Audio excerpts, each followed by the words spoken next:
മുട്ട പഫ്സിന്റെ ടേസ്റ്റിൽ ഒരു പോള ഉണ്ടാക്കിയാലോ. അപ്പോൾ പാനിലേക്ക് വെളിച്ചെണ്ണ ഒഴിച്ചിട്ടുണ്ട്. വലിയൊരു സവാള, ഉപ്പ്, വെളുത്തുള്ളി, ഇഞ്ചി പേസ്റ്റ്, പച്ചമുളക്, കറിവേപ്പില ഇട്ട് നല്ല പോലെ വഴറ്റിയെടുക്കുക.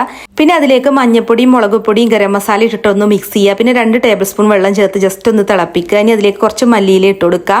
ഇനി 3 മുട്ട പുഴുങ്ങി എടുത്തിട്ടുണ്ട്. ഒരു മുട്ട 4 പീസായിട്ട് ഇതുപോലെ കട്ട് ചെയ്ത് മാറ്റുക. പിന്നെ സൈഡൊക്കെ കട്ട് ചെയ്ത് മാറ്റി ഒരു പാക്കറ്റ് ബ്രെഡും വേണം. ഇനി ഒരു ബൗളിലേക്ക് 3 മുട്ടയും ഉപ്പും മുളക് പൊടി ഇട്ട് മിക്സ് ചെയ്യുക. പിന്നെ ഒരു സോസ് പാനിലേക്ക് നെയ്യ് ആക്കി കൊടുക്കുക. എന്നിട്ട് ബ്രെഡ് മുട്ട മിക്സിൽ മുക്കിയിട്ട് ഫസ്റ്റ് ലെയർ ആയിട്ട് വെച്ച് കൊടുക്കുക. സൈഡ് തട്ടുന്ന രീതിയിൽ വേണം വെച്ച് കൊടുക്കാൻ. എന്നിട്ട് അതിലേക്ക് ഫില്ലിങ്സ് വെച്ച് കൊടുക്കുക കേട്ടോ. ഉള്ളി വാട്ടിയത് വെച്ചതിന് ശേഷം കട്ട് ചെയ്ത് വെച്ചിട്ടുള്ള മുട്ടയും നിരത്തി വെക്കുക. എന്നിട്ട് അതിന്റെ മുകളിലേക്ക് മുട്ടയിൽ മുക്കിയ ബ്രെഡ് വീണ്ടും വെച്ച് കവർ ചെയ്യുക. ബാക്കിയുള്ള മുട്ട മിക്സ് ബ്രെഡിന്റെ മുകളിൽ ഒഴിച്ചു കൊടുക്കുക. ഒരു പാൻ 10 മിനിറ്റ് ലോ ഫ്ലെയിമിൽ ചൂടാക്കിയിട്ട് അതിന്റെ മുകളിൽ 25 മിനിറ്റ് ആണ് കേട്ടോ നമ്മൾ മുട്ട മിക്സ് വെച്ചിട്ട് കുക്ക് ചെയ്യേണ്ടത്. കണ്ടോ, അപ്പോൾ നല്ല അടിപൊളിയായിട്ടുള്ള മുട്ട പഫ്സ് പോള റെഡി ആയിട്ടുണ്ട്. നല്ല അടിപൊളി ടേസ്റ്റ് ആണ് കേട്ടോ. നോമ്പിനൊക്കെ ഇതുപോലത്തെ ഒരെണ്ണം ഉണ്ടാക്കിയാണ്ടല്ലോ പിന്നെ നമുക്ക് വേറെ ഒന്നും വേണ്ട. അപ്പോൾ ഒന്ന് ഉണ്ടാക്കി നോക്കോണ്ടു.